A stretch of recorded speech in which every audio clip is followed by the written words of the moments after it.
Puede desempeñarse como consultor en el estudio Broda y Asociados, fundó junto a Carlos Melconian, MS Consultores, firma de consultoría en economía y finanzas, una de las más conocidas del país, orientada al sector privado. Ha creado la Fundación para el Cambio en el año 2002, entidad dedicada al estudio de la economía argentina y latinoamericana. En enero de 2016 fundó con un grupo de economistas Macroview Sociedad Anónima. Continuó coordinando el asesoramiento a empresas argentinas y extranjeras. Fue ganador del Premio Anual ADEVA de edición 1986 y el Premio Manuel Belgrano del Consejo Profesional de Ciencias Económicas de la Capital. Bueno, dejo entonces con Roberto Pérez. Bueno, muchas gracias. Capaz que algunos de ellos no habían nacido cuando han hecho eso. Bueno, yo soy... Sí, porque por ahí si no... De cara acá y leo. Bueno, yo soy Rodolfo Santangelo. Yo soy macroeconomista, me dedico a la macroeconomía. Hace 30 años que me dedico a consultoría empresarial, consultoría macroeconómica. ¿Esto lo voy a poder manejar yo? No, lo que necesitamos es que dé alguna señal ahí para pasar. Y desde hace 1 año y medio, mi socio Carlos Melconian se hizo cargo de IERAL, el Instituto de Estudios Económicos de la Fundación Mediterránea. Fue una idea de un grupo de empresarios que quería empezar a pensar un diagnóstico y propuestas de política económica para el futuro argentino. De hace cosa de 2 meses probablemente, o hace menos, 2 meses, de los candidatos que se presentaron a la elección primaria, uno de ellos, Patricia Bullrich, después de conocer los lineamientos del programa, las cosas que venimos discutiendo, conocernos a nosotros, obviamente ya nos conocía de antes, decidió ofrecerle a Carlos ser el futuro ministro de Economía en caso de que ella gane, y bueno, fui invitado para presentar los frutos de mi trabajo, pero lo voy a presentar de una manera muy didáctica, muy informal. Ustedes, por lo que entiendo, son todos estudiantes de ciencias económicas o de economía, y entonces contarles con lenguaje muy coloquial en qué es lo que estamos haciendo. Así que todo esto parte de un diagnóstico de la situación económica argentina. Está complicada. Argentina es una economía que hace 10 años que no crece. El último año bueno que tuvimos fue 2011, 2010, 2011. Desde entonces la economía está estancada o yendo para abajo. En una sociedad donde la población o la fuerza de trabajo crece, si la economía va para abajo y la población va para arriba, significa que cae el nivel de vida, que aumenta la pobreza, que empeoran los indicadores sociales, que todo va para atrás. Argentina está lejos de ser una de esas sociedades que progresan, donde cada año se está un poquito mejor de lo que estaba el año anterior, y todo eso genera las cosas que ya conocemos. Una economía con altísima inflación, 3 dígitos, vamos a andar cerca del 200%, la moneda nuestra no sirve, una enfermedad que en el mundo está casi desterrada. Cuando yo tenía la edad de ustedes, en toda Latinoamérica había alta inflación. Esto no pasa más, solamente nosotros y pocas economías del mundo tienen esto. Un banco central que no tiene reservas. Todos los bancos centrales de la región, de Brasil, de Chile, de Colombia, de Perú, tienen altísimos niveles de reservas en moneda extranjera, en dólares, para hacer frente a eventos inesperados. Nosotros no tenemos nada, se fue todo. Tenemos un sector público que quiere hacer un montón de cosas y como no tiene financiamiento no puede hacer nada. Entonces tenemos que tener un diagnóstico, tenemos que tener un contenido. El contenido lo armamos a partir de 3 grandes lineamientos, directrices que nos sirvan de guía. Un programa de estabilización macroeconómica. La macroeconomía es la disciplina que maneja la economía de todo el país. Y si no logramos estabilizar la macroeconomía, nada de lo que venga sirve. Uno de sus síntomas, no el único, es la inflación altísima. Tenemos que reformar el sector público, porque el sector público tiene problemas en todos lados, en su sistema tributario, en su sistema de pensiones y jubilaciones, en la relación con las provincias, en el mercado laboral, en donde pones el dedo hay un problema. Y hay que darle al sector privado un conjunto de reglas, de directrices, de normas de funcionamiento para que se pueda desempeñar con eficacia, con eficiencia, para invertir, para exportar, para consumir. Entonces esas son los 3 grandes lineamientos, las 3 grandes directrices. La estabilización de la macroeconomía, la reforma del sector público y la reorganización del sector privado. Todo pensado en equilibrio general. Equilibrio general es lo que hace un médico clínico, es lo que hace un jefe del Estado Mayor Conjunto, es lo que hace un presidente de una compañía. Mira el todo, mira el todo. Las partes son importantes, los sectores son importantes, la gente es importante, pero tenemos que tener una visión de conjunto de equilibrio general. Tenemos que tener un equipo que lo ejecute, porque esto no se hace solo. La política económica no la hacen robots, la hacen personas, y las relaciones humanas son muy importantes. Dentro de un gobierno donde hay un presidente, donde hay un gabinete, donde hay una oposición, donde hay gobernadores, porque Argentina es un país federal, donde hay una justicia que hay que respetar, y donde hay instituciones privadas, civiles, religiosas, con las que hay que conversar. Entonces, todo eso es lo que estamos trabajando. Para en algún momento, si toca, lanzar ese programa económico con el objetivo de que Argentina sea un país diferente en un plazo X, próximos 4 años, próximos 8 años, próximos 10 años, probablemente más pensando en ustedes que en nosotros. Donde la comunicación no reemplaza el contenido, pero es una parte importante. Las cosas hay que saber comunicarlas, la gente tiene que entender de qué se trata. Así que esa es un poco la agenda de lo que quiero discutir con ustedes.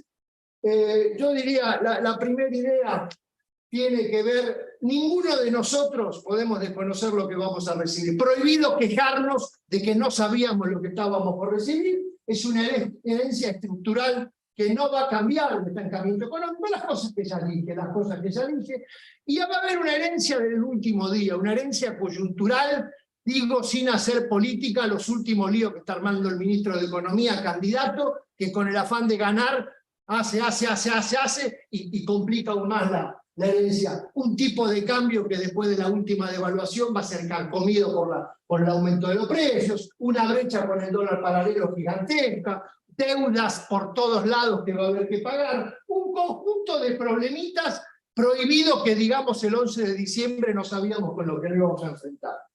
Y estamos en una transición que por el esquema electoral que tenemos es muy larga, porque hay una elección primaria que pretende elegir los candidatos, pero se transforma en una especie de gran encuesta nacional. Como los encuestadores no sirven, la primaria es lo que nos da la encuesta, y de un triple empate. Y en el triple empate la incertidumbre es más grande que antes. Entonces lo que podría haber sido una transición cooperativa, donde el gobierno que se iba, no voy a decirle arregla los problemas al que está por venir, pero por lo menos coopera, estamos en medio de un gran desbole donde los problemas se incrementan.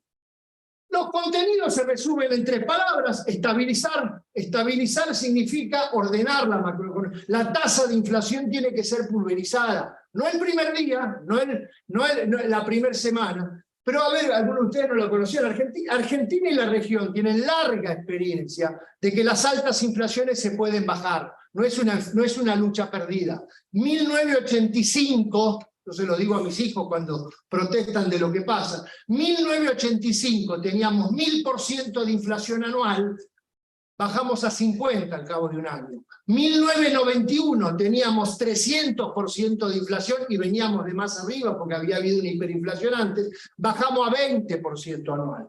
Plan Real brasileño, que fue el único de los 3 que se mantuvo exitoso y no recayó en la enfermedad de la inflación, tenía 2000% de inflación y bajó a 30%. Entonces se puede bajar la tasa de inflación, no es algo imposible. Y segundo y más importante, vale la pena. Paga, genera, es como que estás en la ruta y desaparece la tormenta, desaparece la neblina, desaparece la lluvia y podemos manejar. Después hay que arreglar el auto, pero podemos manejar. Estabilizar la macroeconomía, reformar el sector público, porque hay mucha evasión tributaria, porque tenemos un sistema previsional donde, como afortunadamente la gente vivimos más y más tiempo y más años, es difícil financiarlo. Hay que reformar el sistema de jubilaciones, hay que reformar las empresas públicas, hay que generar infraestructura. Argentina es un país que se ha quedado sin infraestructura y, repito, tenemos que reorganizar la actividad privada. Lo más difícil de todo esto es poner todo en el rompecabezas. Lo más difícil es hacer encastrar las 3 cuestiones para que ninguna moleste o desestabilice a la anterior. Obviamente, dentro del equilibrio general, como decía, articular, equilibrar, compensar, arbitrar. Miren, ahora que ya un poco ha sido anunciado la tarea que nos toca, empezamos a recibir a gente en reuniones. El interés, lo voy a decir una palabra que a veces suena fea, los lobbies. Los lobbies, los que razonan bien y los que razonan menos bien. Los que pretenden intereses sectoriales y los que pretenden otras cosas. Lo más difícil de todo es arbitrar.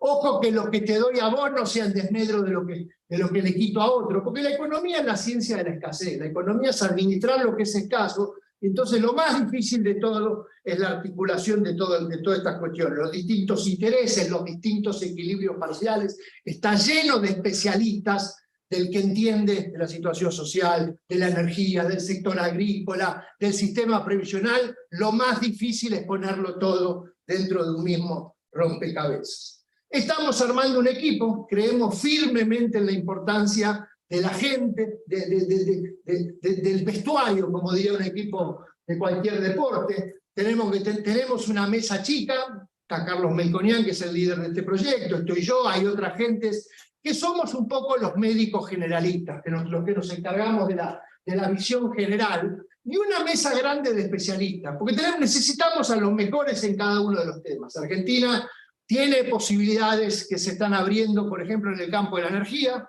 El candidato obvio en esta situación, a partir de los descubrimientos en la Patagonia de nuevos yacimientos de petróleo, de nuevos yacimientos de gas. Hay muchos especialistas en energía en Argentina, en el sector agrícola. El sector agrícola en Argentina es probablemente uno de los más eficientes y productivos del mundo, que trabaja a pesar de todas las trabas que se le ponen. El único país del mundo que paga derechos de exportación exorbitantes. El productor agrícola argentino se queja de que lo que vale $500 en el mundo recibe un tercio, por ejemplo, porque el resto se lo lleva otros sectores o el propio Estado. Tenemos especialistas en todos y en cada uno de los lugares, donde lo que exigimos y lo que pedimos es honestidad, vocación de trabajar en equipo y respeto por el equilibrio general. Donde es muy importante reconstruir un Ministerio de Economía centralizado, no porque uno tiene ambición de poder, porque es la única manera de respetar ese equilibrio general. Con brazo político, porque el Ministerio de Economía será uno de tantos, probablemente el gabinete de ministros del próximo gobierno no sea de 20 ministros de los cuales conocemos a uno y desconocemos a los restantes 19, probablemente no es tarea nuestra, pero deberemos volver a gabinetes de ministros de 8, de 10, de 12, enfocados en los temas principales, la política interior, la política exterior, la política de defensa, la política de seguridad. El ministro es uno de todos esos, que tenga capacidad de negociar y de conversar, donde el presidente es el que decide en caso de conflicto. Y por supuesto con los distintos sectores. Es muy importante el rol de un ministro de Economía, como el resto de los funcionarios del gobierno. Es muy importante la relación con su jefe. Un ministro de Economía nunca puede, un equipo económico nunca puede pretender reemplazar al presidente de la República, que es el elegido por el pueblo para conducir a los destinos de la nación. Pero sí es el que le tiene que saber mostrar los límites de las situaciones, lo que se puede y lo que no se puede, lo que la economía permite y lo que la economía no, porque no se puede financiar, porque es imposible hacer lo que no se tiene. Obviamente tendrá que tener una gran capacidad para transmitir, para generar confianza, para que el resto del gobierno, para que el resto de los actores, para que la sociedad compre lo que se está haciendo, donde, como pasa en la vida o como pasa en el deporte, los resultados terminan mandando. En algún momento tiene que haber resultados, poder convertir esta economía que hoy está en un círculo vicioso, donde malos resultados realimentan la desconfianza y la desconfianza empeoran los resultados, en un círculo virtuoso, donde, sin pretender lo imposible, lo que hoy no se pueda, mañana se pueda. Los planes exitosos argentinos son aquellos que lograron que lo que hoy parecía no posible de realizar, con el paso del tiempo sí se logra, porque va permitiendo conseguir cosas que antes no se podían. Dentro de esa simbiosis, dentro del equipo económico con el presidente, distintos actores. Creemos mucho en el rol de las personas, en el rol de los equipos. Esto es tener un buen diagnóstico, pero no es escribir el documento y que después lo implemente un robot. Obviamente vivimos en una democracia, hay un Congreso, vivimos en un país federal, hay 24 gobernadores y un jefe de la ciudad de Buenos Aires. por los resultados que estamos teniendo. Los gobernadores van a representar a distintas coaliciones políticas. La relación fiscal nación-provincias ha sido uno de los grandes temas de la historia argentina. Uno de los grandes temas de la historia argentina, que en algún momento se resolvía, entre comillas, con guerras civiles, unitarios versus federales, interior versus provincia de Buenos Aires. Los que conocen la historia saben que ha estado el corazón. En los últimos años, últimos 30, 40 años desde el restablecimiento de la democracia, el federalismo fiscal ha sido un tema central. Argentina tiene un esquema fiscal donde gobierno nacional, gobierno provincial y gobierno municipal, las tres áreas de gobierno recaudan impuestos y ejecutan gastos.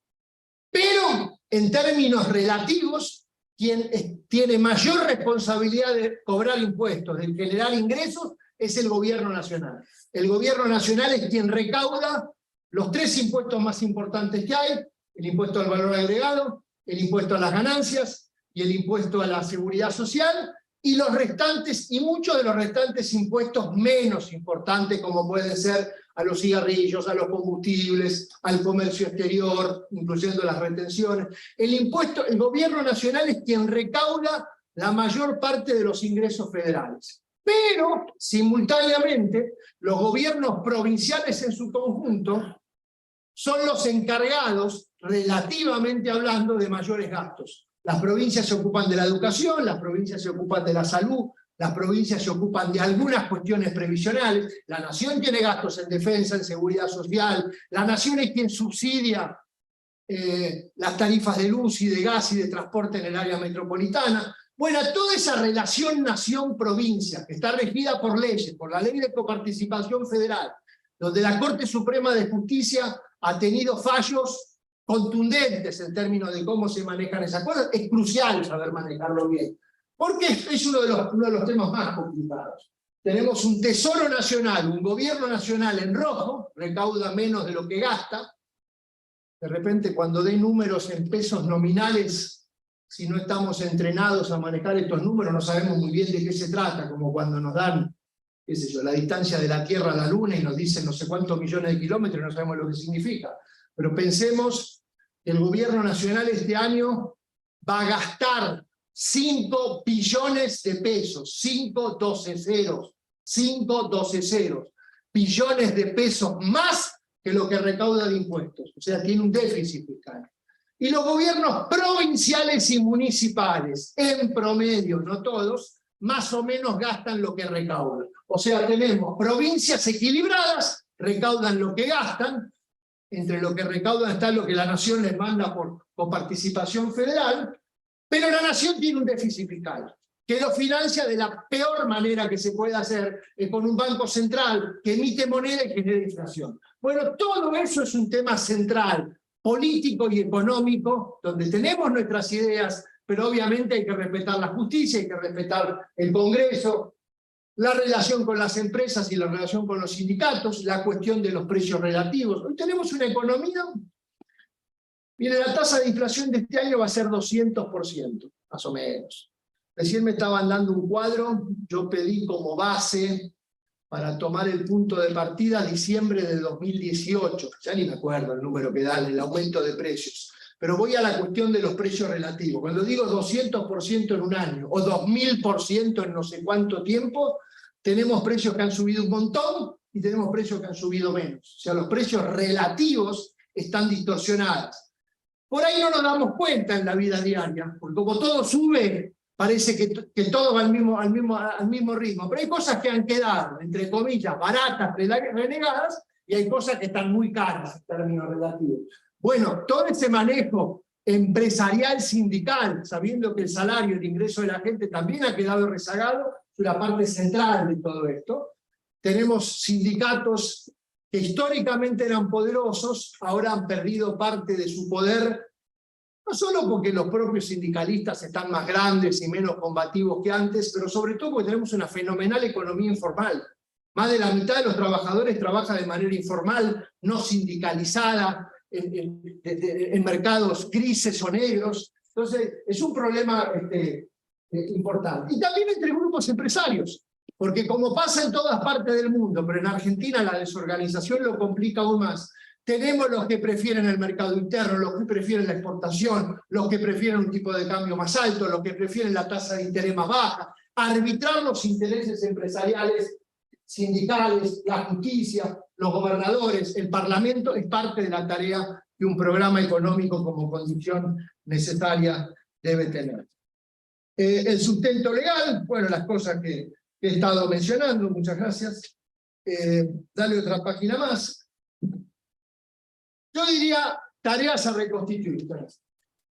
El presupuesto. El presupuesto, cuando yo era estudiante decían que era la ley de leyes. El Parlamento dicta leyes, pero hay una ley que es fundamental, el presupuesto anual. Un presupuesto es una autorización que le da el Congreso al Poder Ejecutivo a gastar. Una autorización a gastar. Y es un permiso para recaudar. Yo diría, probablemente una de las tareas fundamentales en una democracia representativa es la autorización que le da un Parlamento al Poder Ejecutivo para recaudar impuestos. Hay un viejo lema, yo no soy especialista en este tema, pero hay un viejo lema en la cultura inglesa. En inglés se dice no taxation without representation. No se pueden cobrar impuestos si no está aprobado por los representantes del pueblo. Justamente la Constitución argentina, una de las cosas que prohíbe hacer por decreto de necesidad y urgencia es modificar impuestos. La modificación de impuestos está absolutamente prohibida si no está autorizada por el Congreso. No se puede ni subir ni bajar impuestos. No taxation without representation.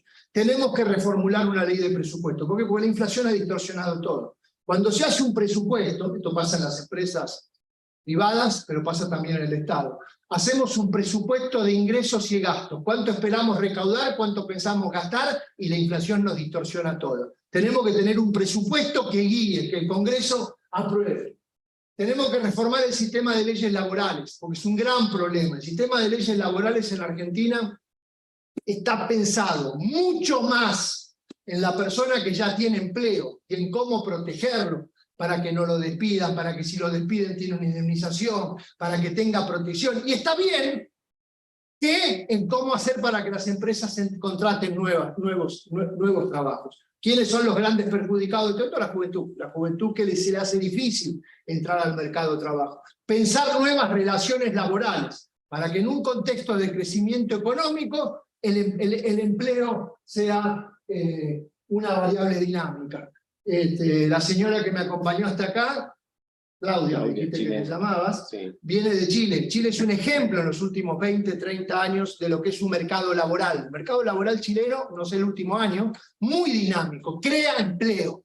Después, un paso siguiente es que sea empleo de calidad. La reforma previsional, la reforma del Estado, las cuestiones tributarias, la Carta Orgánica del Banco Central. El Banco Central también es otra de las instituciones centrales de una economía capitalista de mercado. El Banco Central suele tener como misión fundamental, como ley primaria, cuidar la estabilidad de la moneda, cuidar la estabilidad del sistema financiero. Es la institución, acá para los que no conocen, queda en el centro, está en la calle Reconquista, es la institución encargada de emitir moneda, vamos a decirlo de manera simplificada. Habitualmente, en la mayoría de los países de la región y del mundo, los bancos centrales tienen prohibido emitir moneda para financiar el Estado, salvo situaciones excepcionales.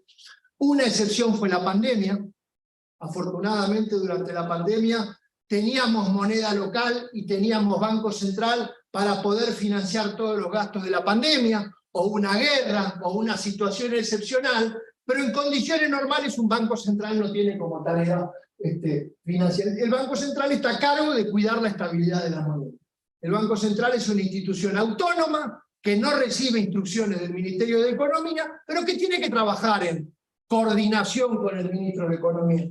No sé a cuántos de ustedes les gustará, a ninguno de mis hijos les gusta, así que probablemente a ustedes tampoco, pero no sé cuánto les gustará la música clásica. La música clásica hay un concierto, en un concierto hay una orquesta y hay un solista. Una orquesta llena de violinistas, violonchelos, montones de instrumentos, y hay un solista. un solista que toca el instrumento principal de un concierto. Puede ser un concierto para violín, concierto para piano, concierto para violonchelo. Cuando sea más grande le va a gustar.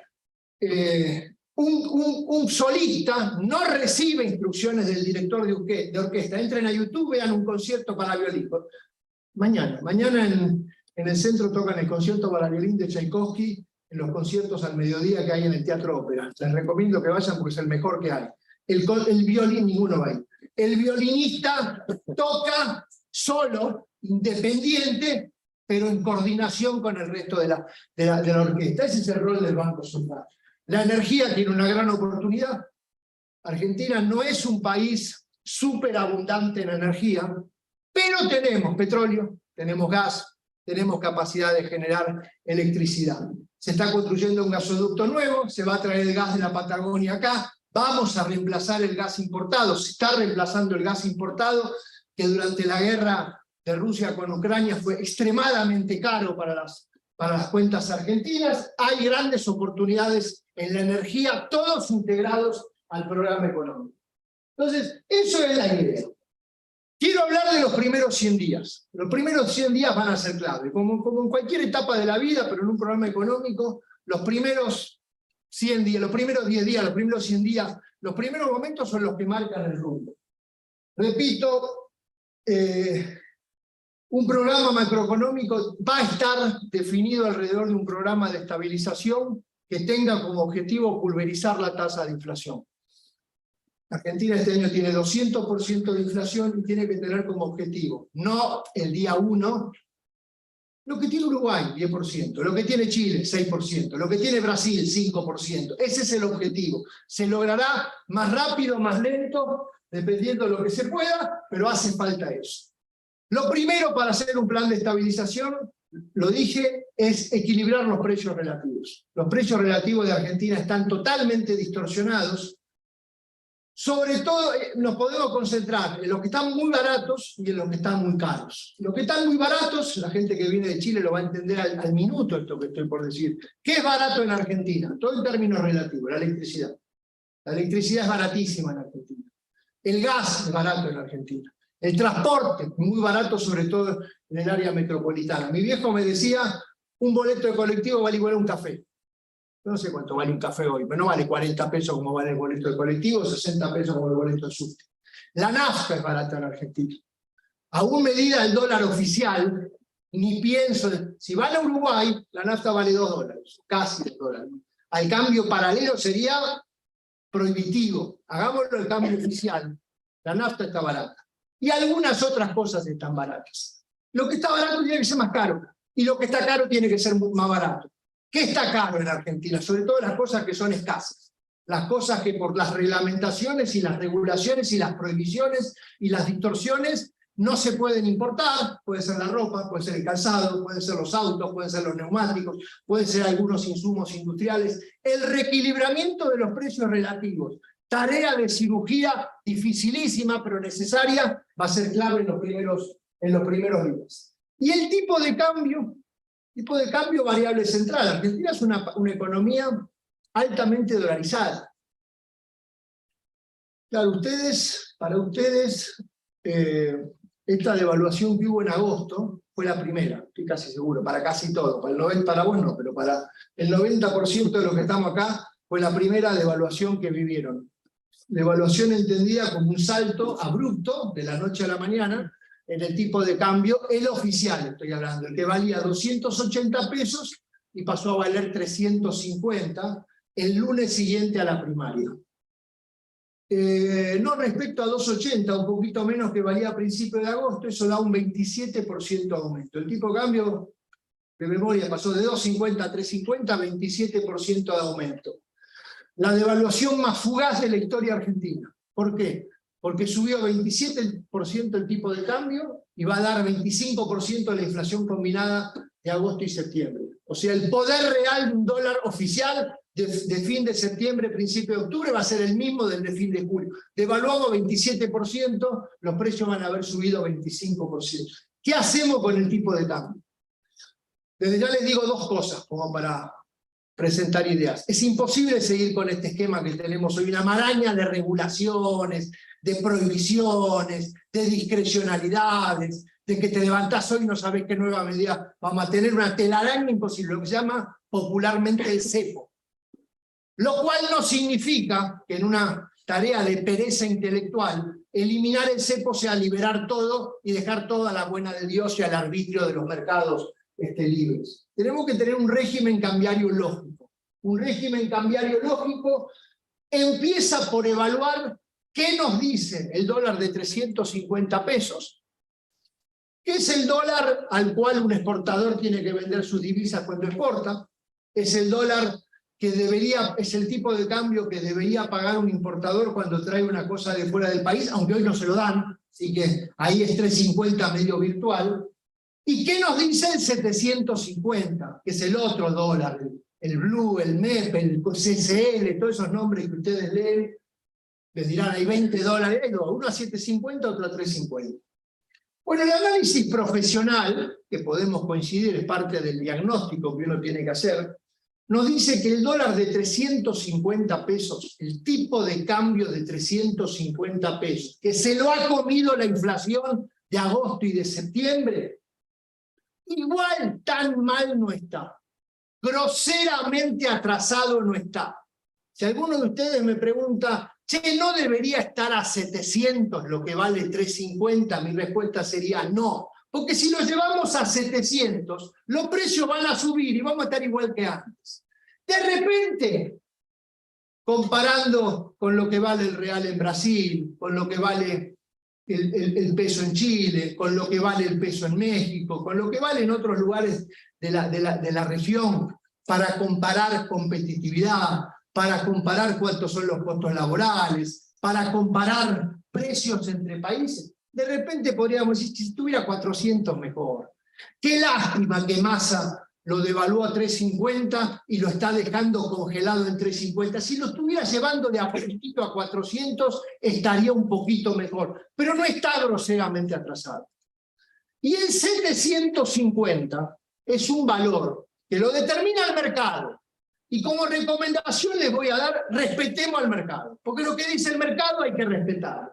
Pero aún respetando al mercado, y 750 es un valor alto, es un valor donde nuestros hermanos uruguayos vienen a Buenos Aires a hacer un picnic porque está barato, donde los paraguayos cruzan la frontera y se hacen un picnic porque está barato, y donde los chilenos cruzan la cordillera y se hacen un picnic porque Mendoza está barato.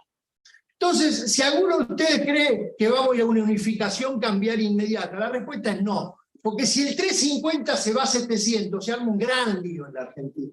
Todo el arte del régimen cambiario, de lo que hacer con la recomposición del tipo de cambio oficial, es cómo poder, primero, disminuir la diferencia que hay entre uno y otro. Porque cuando entre dos tipos de cambio, que en todas partes del mundo tiene un único valor, porque en cualquier país del mundo hay un único tipo de cambio, no 2 o 20. La diferencia es 100%, es reflejo y consecuencia, es el termómetro de que las cosas están mal. Entonces tenemos que tener un programa económico donde la diferencia sea menor. ¿Cuánto? No lo sé, pero digamos 30%, 20%, 40%, 50%, algo más lógico que esto, y convergiendo a que estén más parejos. ¿El 350 va a subir? Probablemente sí. Y esperemos que el 750 baje, y voy a decir una frase muy importante para que dentro de 6 meses nos digan, se equivocó eso. En términos reales quiere decir comparado con los precios de la economía. Que el 750, lo que suba, sea menos que lo que suba la inflación o lo que suba el 350 para que la diferencia sea aquí. Recomponer las tarifas públicas. Acá el mejor ejemplo, lo voy a mencionar porque me había olvidado. Recomposición de las tarifas públicas, el mejor ejemplo del respeto que hay que tener por el marco institucional. Porque cuando Macri en 2016 quiso hacer eso, la Corte Suprema de Justicia sacó un fallo que dijo, esto se tiene que hacer así, así, así, así, así, y se perdió un tiempo valiosísimo. Hay que hacerlo respetando lo que dice la Corte Suprema de Justicia, que obliga a racionalidad y gradualidad. Probablemente la tasa de inflación de los primeros 3, 4, 5, 2 meses del nuevo gobierno sea alta, porque hay que recomponer los precios, pero tiene que haber un día D. un día donde haya un lanzamiento, será cuando empiecen las clases del año que viene, no lo sé, no hay fecha, se verá. Un día D, en la historia argentina, día D fue 15 de junio de 1985, me acuerdo como si fuera hoy. Ámbito financiero titula, rige un audaz y severo plan antiinflacionario, se llamó el Plan Austral de Alfonsín. 1 de abril de 1991, ese día se lanzó el programa de convertibilidad que trajo la estabilidad por 10 años. O el 1 de julio de 1994, el Plan Real en Brasil, cuando se estaba jugando el Mundial de Estados Unidos. Y bueno, y habrá que atender los ingresos de la gente, porque obviamente el salario ya empieza reducido, las jubilaciones están reducidas. Es una inmoralidad lo que han bajado el valor real de las jubilaciones, y hay que armar un esquema como mínimo para que dejen de bajar y se vean en el futuro cómo pueden mejorar. El lanzamiento del programa se va a jugar por los resultados, goles son amores, que la tasa de inflación se derrumbe, que baje a 3, a 2, a 1% mensual, lo que hoy es 10, 11 o 12, que se torne permanente, que no haya dudas que estamos ante un cambio de régimen, no ante un éxito transitorio, que reactive la economía, no sé si en el 24.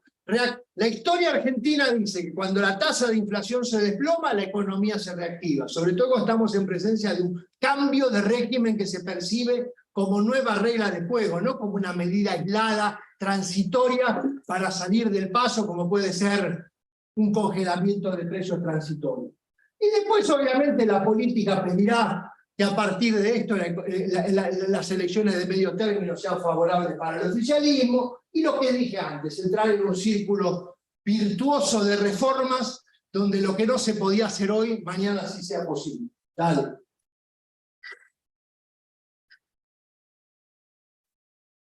¿Hay algo más o termino?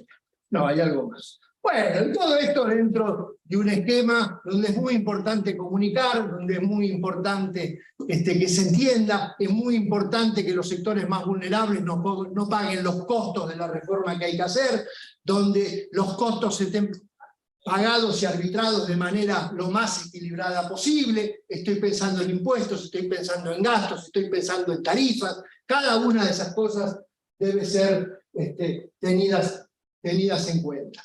Yo diría, en eso estamos trabajando. Recuerden los 3 canales: la estabilización macroeconómica, 33,33% de la importancia, reformas del sector público pensadas en cuestiones estructurales de futuro, reglas de juego para el sector privado, porque en una economía capitalista es el sector privado el que invierte, el que exporta, el que toma las decisiones de empleo más importantes. Y bueno, estamos a la espera de lo que diga la sociedad, obviamente con su voto, y lo que sea posible en el futuro. Así que yo termino acá, y no sé si está armado un esquema de preguntas o respuestas como a ustedes les parezca. Muchas gracias. Muchas gracias.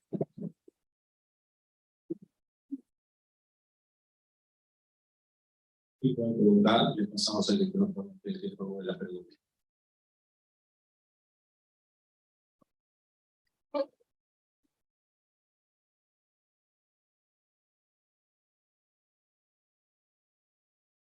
Bueno, buenas tardes. Quería preguntarle más que nada. ¿Tu nombre y en qué año estás? Yo soy Federico, estoy en 4º año de Economía. Quisiera preguntarle lo que sea Banco Central, cómo van a manejar todo lo que es la gama CELIX hoy en día encapsulada ahí, y cómo ven que eso, ¿a qué variable ajustaría esta masa CELIX que tenemos hoy en día en el Banco Central? Fuiste al fleje, diría un tenista. La LELIQ, para los que no lo saben, es un pasivo del Banco Central. El Banco Central es un banco, tiene activos, tiene pasivos. En el activo debería tener reservas internacionales, pero no tiene. Y en el pasivo tiene pesos, cuyo principal pasivo es una deuda que tiene el Banco Central con los bancos. A eso se le llama LELIQ y popularmente la bola de nieve de las LELIQ. Haciendo un poquito de historia y no haciendo política, cuando Alberto Fernández asumió, había 1 billón de pesos en LELIQ, de pasivo, y él había dicho que con los intereses de las LELIQ, que costaban en ese momento 5% por mes, ya ni me acuerdo, y o sea que 5% sobre 1 billón daba 50.000 millones de pesos iba a aumentar a los jubilados. Bueno, ese stock del ELIC hoy es 20 billones, o sea, 20 veces más. Pasó de 1 billón a 20 billones, y la tasa de interés es el triple. O sea que el costo de esos pasivos es monumental. Las LELIQ son la contrapartida de los depósitos que los argentinos, las empresas, los ciudadanos, los que sean, tenemos en los bancos. Las personas tenemos un depósito en el banco con esa plata invierte en LELIQ en el Banco Central simplificadamente. O tiene LELIQ en el Banco Central o da crédito al sector privado. Eso para los que estudiaron moneda, crédito y bancos, o política monetaria, o no sé cómo se llaman las materias esas acá, esas son las cosas centrales. Yendo a tu pregunta, primero no vamos a hacer nada. Acá es clave respetar los derechos de propiedad. Es clave que se sepa que la LELIQ que está en poder de un banco es la contrapartida de un depósito, que es el capital de trabajo de los argentinos, de las empresas sobre los ciudadanos. La tasa de interés es cierto que es altísima en términos nominales y es muy costosa, pero comparada con la inflación es negativa en términos reales. O sea, cuando miramos la tasa de interés a lo largo de todo este periodo, ha sido igual o menor que la tasa de interés, que la tasa de inflación. De manera tal que para el Banco Central es un pasivo que no es extremadamente costoso, porque se licúa, lo pulveriza la inflación. Obvio que tener una tasa de interés negativa, porque tenemos una tasa de inflación muy alta, es muy costoso, es una manera muy costosa de abaratarle ese pasivo al Banco Central. Acá la primera condición para que esa bola de nieve no explote es parar el flujo, cortar el nuevo financiamiento, cortar la emisión monetaria para el déficit fiscal, armar un plan de estabilización que permita estabilizar la tasa de inflación. Y a partir de ahí, la historia argentina, no estoy hablando ni de ninguna teoría estrafalaria, sino de lo que ya pasó. La historia argentina dice que si la tasa de inflación baja, la plata que los argentinos tenemos para hacer transacciones, lo que podemos tener en la billetera, o ahora ustedes que usan el QR o el telefonito, todos esos mecanismos modernos de hacer pagos, se incrementa. La economía argentina es una economía desmonetizada. La cantidad de plata que tenemos los argentinos, en cualquiera de las definiciones, en términos reales, como porcentaje del producto, es muy baja. ¿Por qué? Porque es muy costoso tener plata cuando la inflación es muy alta. Eso va a aumentar y se puede ir desarmando esa mal llamada bomba de tiempo de la LELIQ de una manera gradual en el tiempo. Así que muy buena pregunta. La clave de todo eso es bajar el déficit fiscal, esperar que con el paso del tiempo el sector privado vuelva a demandar crédito, que el banco tenga más ganas de prestarle al sector privado que de dejar el dinero inmovilizado en el Banco Central, bajar la tasa de interés par y paso con lo que baja la tasa de inflación e ir repartiendo el esquema. Esa es nuestra apuesta. Hemos hecho simulaciones en nuestros modelos en los que creemos sin dogmatizarlo, porque como enseñanza en el Excel cierra todo, después en la realidad hay que ver qué da. Pero se puede, y ese es el camino, que baje la inflación, que suba la demanda de dinero, que suba la demanda de crédito por parte de las empresas, y que hoy el stock del LELIQ, que representa aproximadamente el 70% de los depósitos que tienen los bancos, o sea, un banco capta 100 pesos de depósito y tiene 70 pesos invertidos en LELIQ, y 30 en crédito, ese número, digamos, al cabo de 3-4 años, pase a ser la inversa, 30% LELIQ, 70% crédito. Creemos que se puede, así que ese es el esquema que tenemos pensado.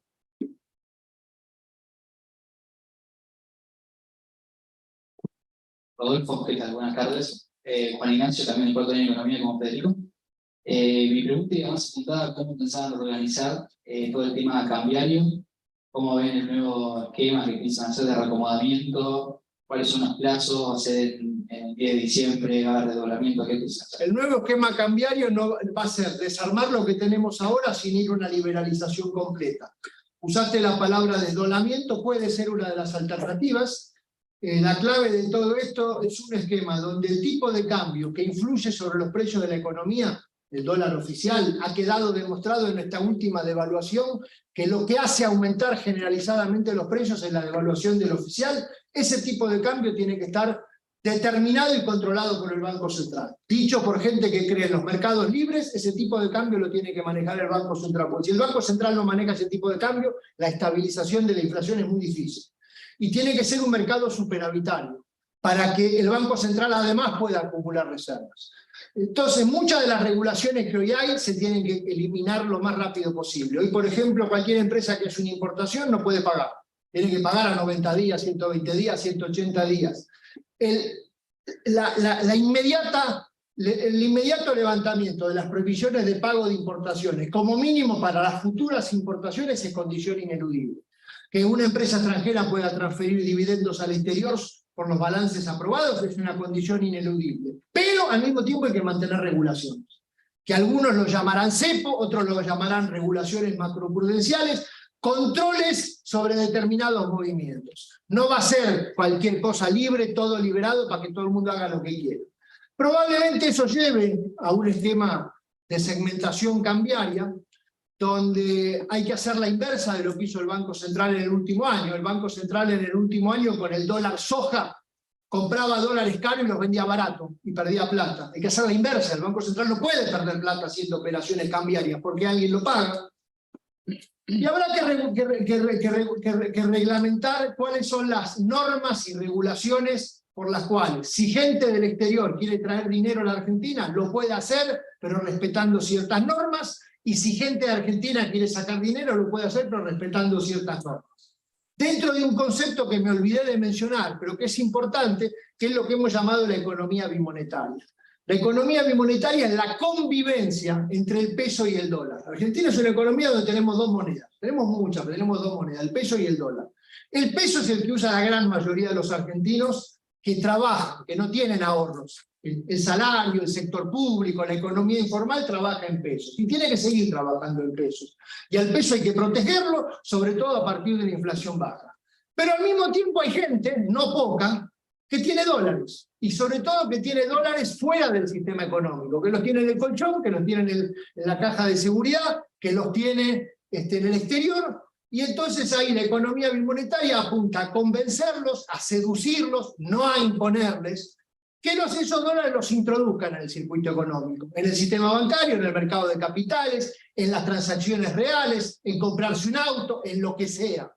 Probablemente con algún tipo de perdón, por si esa plata tiene algún pasivo impositivo, porque seguramente se acumularon muchos dólares negros que hay que convencerlos para que entren a la economía, no con objetivo de que el gobierno recaude plata, sino de que esos dólares se pongan en funcionamiento. Y en esa economía bimonetaria está pensado ese esquema cambiario, donde dicho de manera muy simplificada, para mover dólares va a haber libertad, pero para mover dólares con pesos, entre dólares y pesos va a haber reglas, va a haber normas, no va a haber discrecionalidad, pero sí va a haber lo que en el mundo se llaman controles macroprudenciales. Porque el objetivo es empezar de una manera muy sencilla, muy de jardín de infantes, ir progresando en el tiempo, para al final del camino, no sabemos cuándo, ir al esquema que tienen todas las economías del mundo, que es un único mercado de cambios lo más libre posible. Pero ese tiene que ser el final del camino, no el inicio del camino.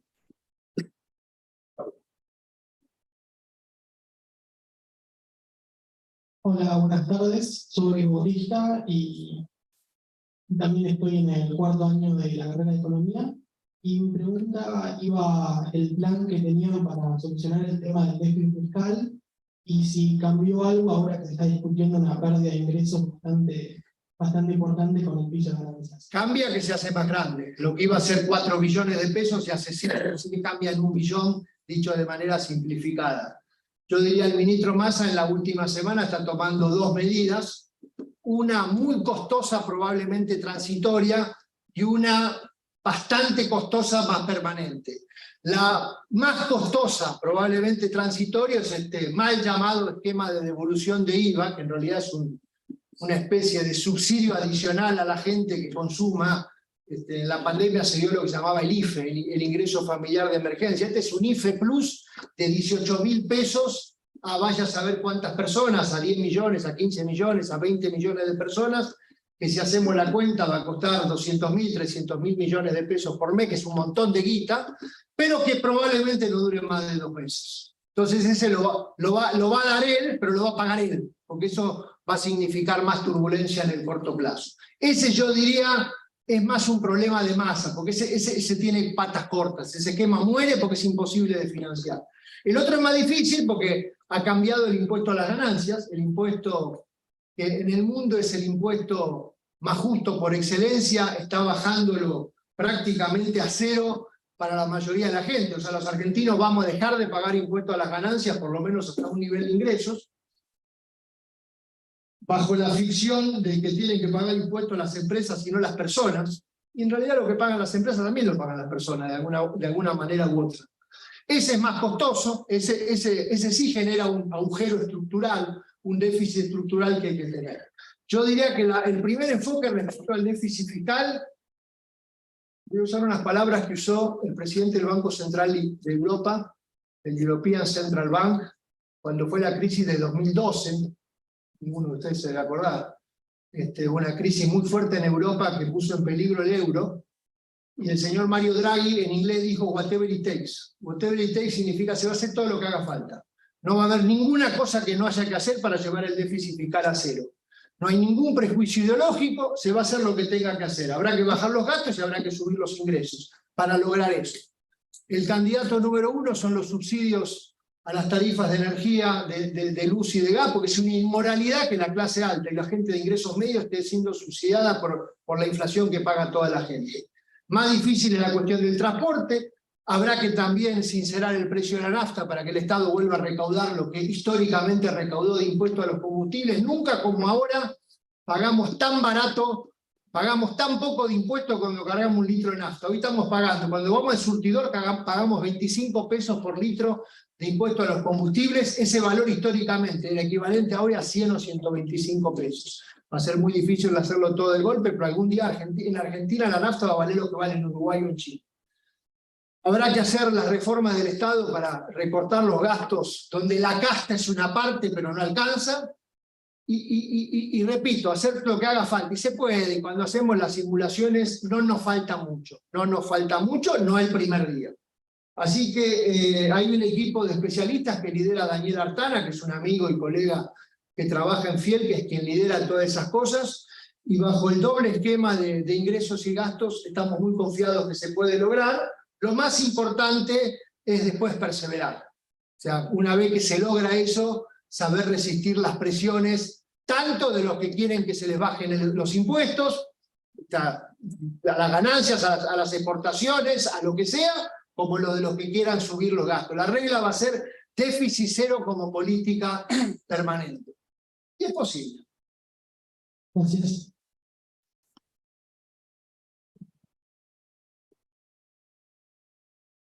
Dale. Soy profe de finanzas y impuestos, acá en Finanzas en UBA. Vale. Y la primera pregunta es, en ese equilibrio fiscal, si ustedes creen que hay que bajar algún impuesto igual, y segundo, ¿cómo están pensando el fisco desde el 11 de diciembre para adelante? Por ahí llevado a palabras de melconianes, la FIP se puede parecer a un chino que tenés a la vuelta de tu casa o un supermercado grande. Le hace el chino que está a la vuelta de tu casa, es el que vos vas y tenés la verdulería a la izquierda y le decís, che, ¿cuánto es? 9.80. Y le das una luca y te dice, no tengo 20, te lo quedo debiendo. Cagapelos. Exacto. Vas al carnicero del fondo y dices, che, ¿cuánto es? Comprás un churrasco. 9.90. Le das una luca y te dice, no tengo cambio. Y decís, pero pará, el verdulero ya me quedó debiendo 20, vos me debes 10. Comprás 1 kilo de yerba, vas a la caja del chino y te dice, ¿cuánto es? Luca 30. Y vos decís, che, no tengo una luca 50.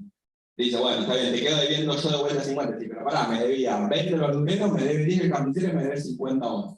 Está bien el ejemplo. Entonces, o te puedes parecer a Jumbo. ¿Qué quiere decir Jumbo? Comprás la yerba, comprás el... ¿cómo se llama? El churrasco, la banana y las 2 manzanas y dices, son 3 lucas.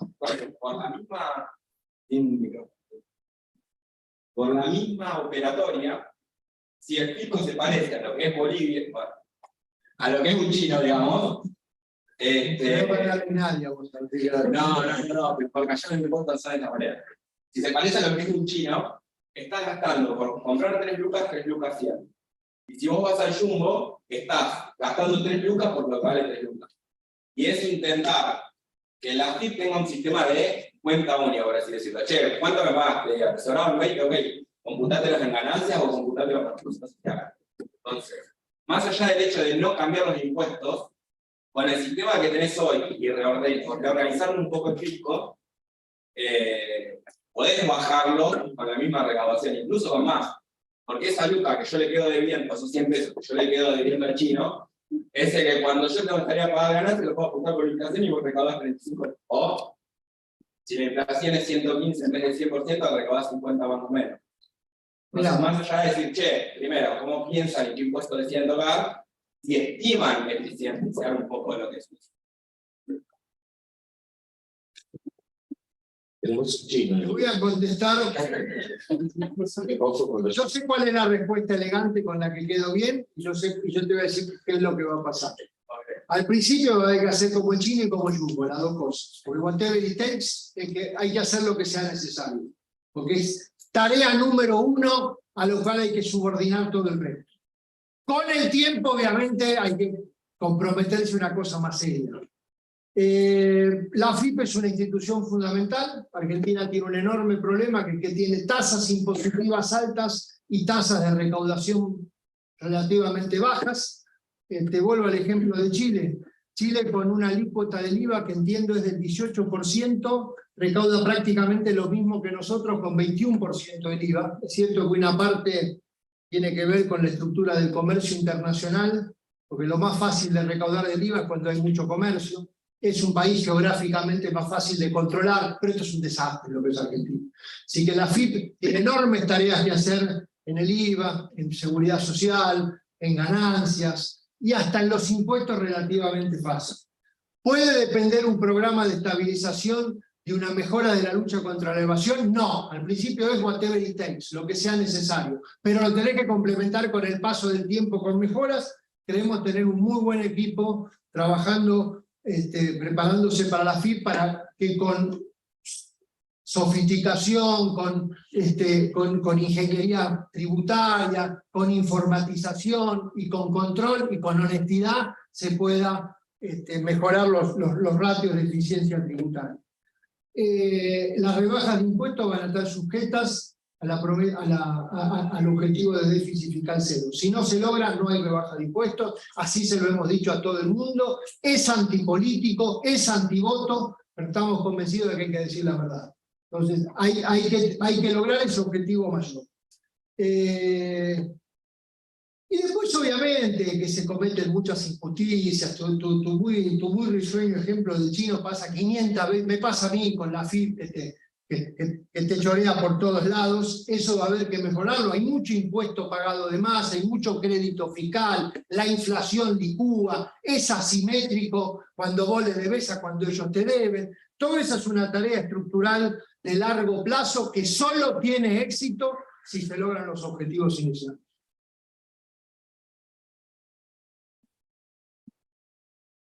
Buenas tardes, mi nombre es Conrado, también estoy en cuarto año de Economía y te quería preguntar, parece todo lo que haga falta con respecto a empresas públicas deficitarias, como por ejemplo a las aerolíneas argentinas.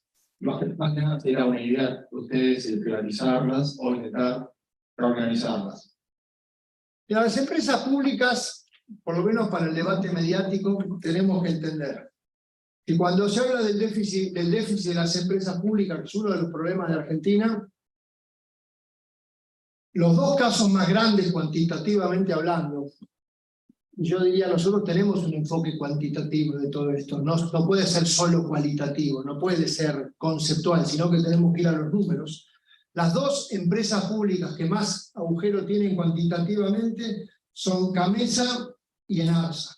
Gamesa y Enarsa son las dos sociedades anónimas que no son empresas del Estado, sino que son las intermediadoras del mercado de la electricidad y del mercado del gas. Con esto, ¿qué te estoy queriendo decir? Que Gamesa y Enarsa no son dos empresas públicas ineficientes, corruptas, llenas de no sé cuántas cosas, sino son los que manejan la contrapartida de que la luz y el gas es barata. Entonces, Gamesa y Enarsa es un tema aparte. Después vamos a las empresas donde están los problemas. Las empresas donde están los problemas tienen 3, 4 casos emblemáticos. El más difícil de todo es Ferrocarriles. Ferrocarriles es una empresa que hace 30 años, es cierto que con un boleto de tren que valía 70, 80 centavos de dólar, o sea, valía el equivalente a 200 pesos de hoy, y la gente lo pagaba, el 200 pesos de hoy, y concesión privada funcionaba. Y Ferrocarriles Argentinos, que es básicamente el tren urbano de pasajeros, viajábamos incómodos, todas las cosas que ya sabíamos, pero más o menos funcionaban. En los últimos 20 años Ferrocarril es un desastre donde yo reconozco que hace bastante que no viajo en tren, pero viene un guardia y no le da bola, o no te controla nadie, o la tarjeta sube, no funciona, está lleno de empleados, y post pandemia esto ha empeorado. Entonces Ferrocarriles Argentinos es una empresa que tiene que ser reestructurada, no va a poder ser privatizada, es imposible de privatizarla, pero tiene que ser reestructurada sabiendo que el costo-beneficio de actuar ahí es lento, porque tiene que hacer muchas cosas para lograr pocas cosas. Ferrocarriles, tenés Aerolíneas Argentinas. Aerolíneas Argentinas es una empresa rara.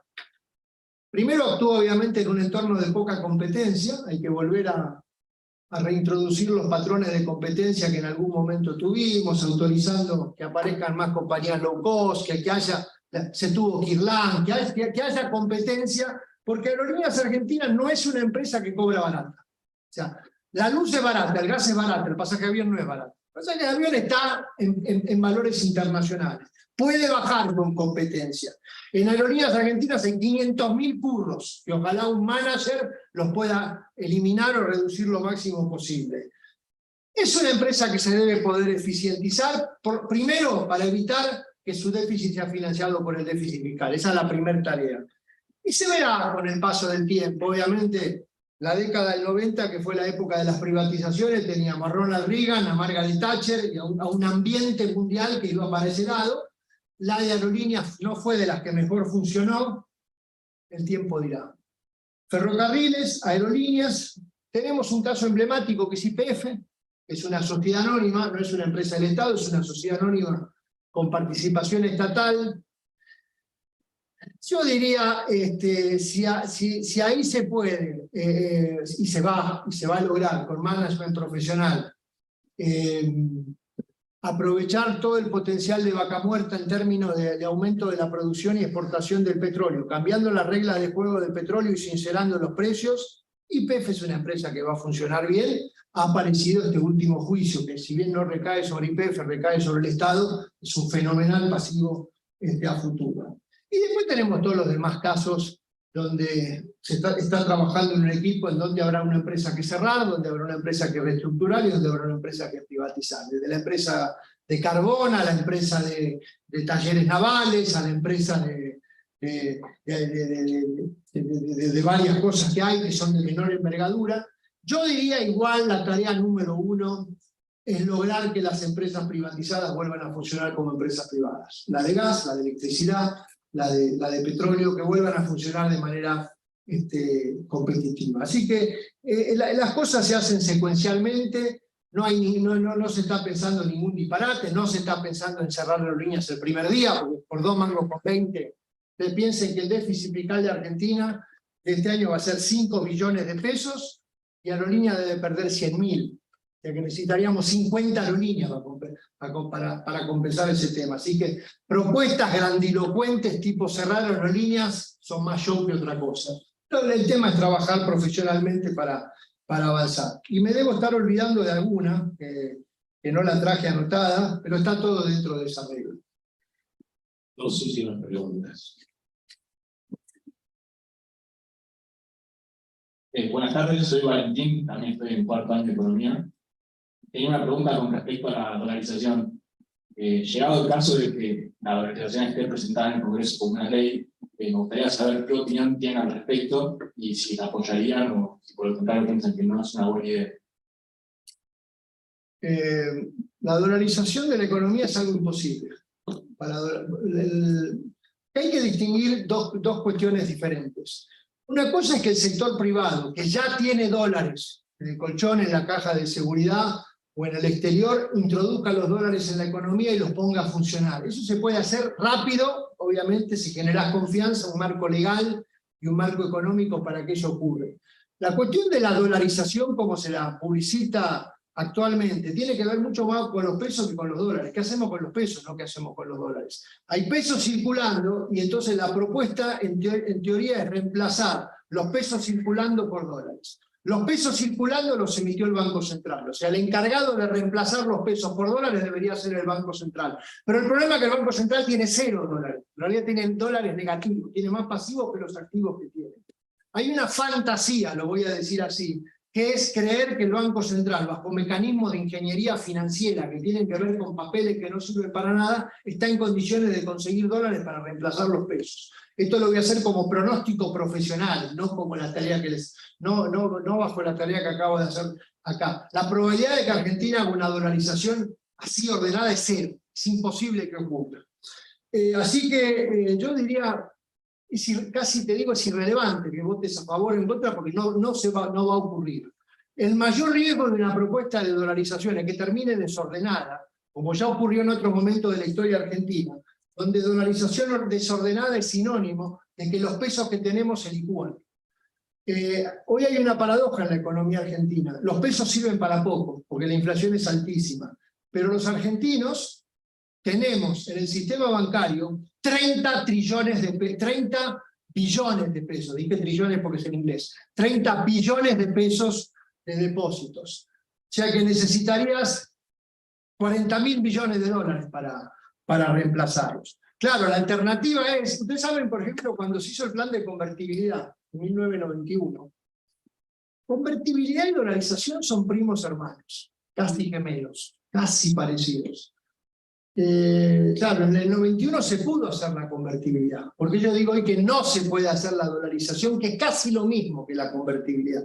Porque en aquel momento no se necesitaban 40.000 millones de dólares, se necesitaban 4.000.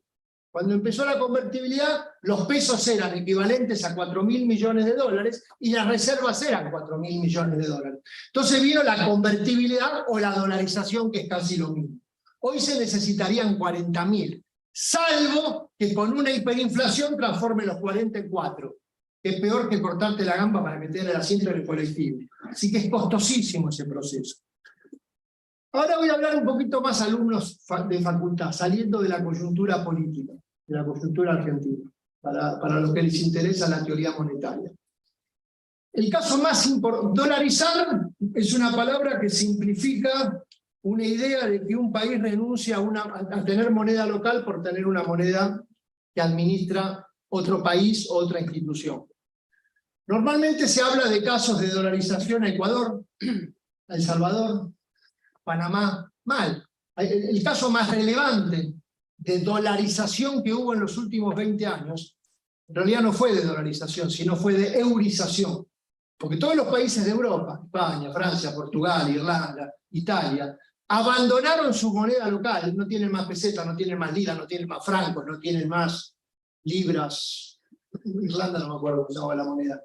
Las libras esterlinas es un caso aparte. Y fueron reemplazados por el euro. O sea, los países europeos, ningún país europeo tiene moneda, porque hay un Banco Central de Europa que maneja toda esa situación, que es el Banco Central de Europa, que es el viejo Bundesbank alemán, que tiene su sede en Frankfurt.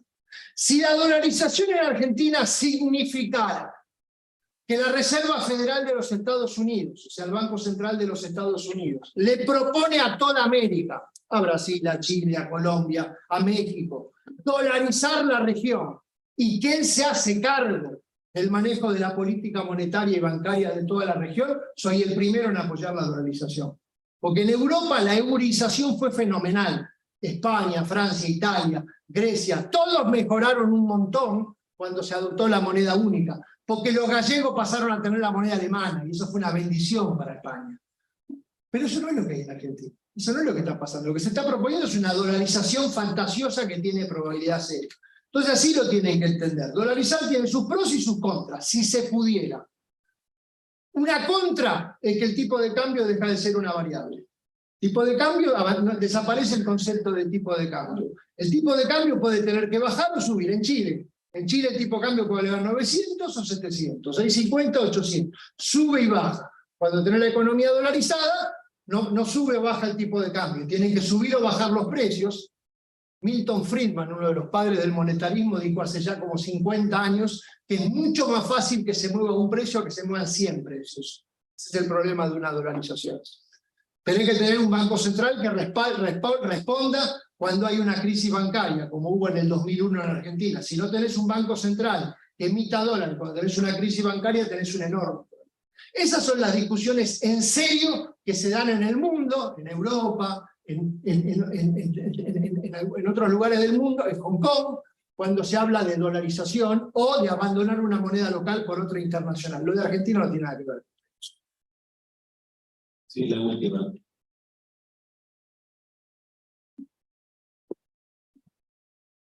Buenas tardes, Leandro, segundo año de la maestría en Economía Aplicada. Yo hago una consulta relativa también a mi tema de tesis. Hoy actualmente usted mencionó que Argentina tiene entre un 30 y 40% de su población en informalidad, y aún así, bueno, parte de ese PBI también corresponde a eso. Entiendo que no en los primeros 100 días, pero después, ¿cómo gestionarían combatir esa informalidad que entiendo que, bueno, perpetúa pobreza, genera déficit de varios tipos y, bueno, desigualdad impositiva? Uno de los temas más difíciles, sin duda, más difíciles de todo, porque aún en las economías exitosas los progresos son lentos. Primero, lo más obvio, no hay sustituto al crecimiento económico, no hay sustituto a la mejora de la productividad, no hay sustituto a que la economía que ya está formalizada pueda mejorar sus ingresos de manera genuina y permanente. Tiene que ser acompañado por cambios de la legislación laboral que incentiven a las empresas a contratar mano de obra, pero es un proceso que va a llevar tiempo. Va a llevar muchísimo tiempo porque ha habido un deterioro en términos de calidad, de cualificación de la mano de obra, así que lamentablemente ahí hay un rol para jugar en términos de las necesidades más acuciantes de la gente que está en ese sector. Será la cuestión de la salud como prioridad número 1. La cuestión previsional lleva su tiempo, así que eso se puede ir resolviendo con el tiempo, pero me parece que en términos de salud y protección social es lo más importante. Pero dada la magnitud que tenemos de economía informal, es cierto que la economía informal incluye algunas actividades no tan vulnerables, hay mucho cuentapropista, entre comillas, exitoso que quiere salir del mercado laboral. Conozco montones de eso en el interior del país, en el sector de la construcción, en el sector del agro. O sea, no todo el mercado informal es sinónimo de pobreza o de marginalidad, pero las magnitudes que tenemos son grandes. Así que sin pretender dar un mensaje negativo, eso va a llegar mucho tiempo de crecimiento, estabilidad y dinamismo del mercado laboral. Muchas gracias. Todo bien.